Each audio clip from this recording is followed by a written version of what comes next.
you a story. The Cracked Pot.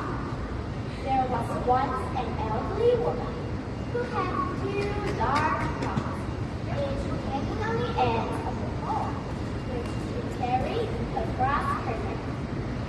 One of the pots had a crack in it, while the other pot was perfect and always delivered a full portion of water.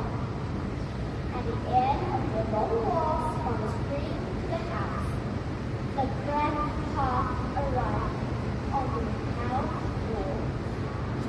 For a full few years, this went on daily, with the woman bringing home only 1.5 pots of water.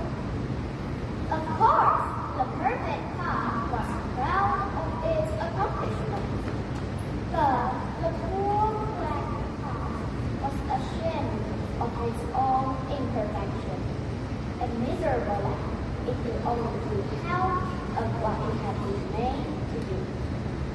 After a few years of what it perceived to be bigger value, it spoke to the woman one day by the street. "I'm ashamed of myself, and I want to apologize to you." The woman asked,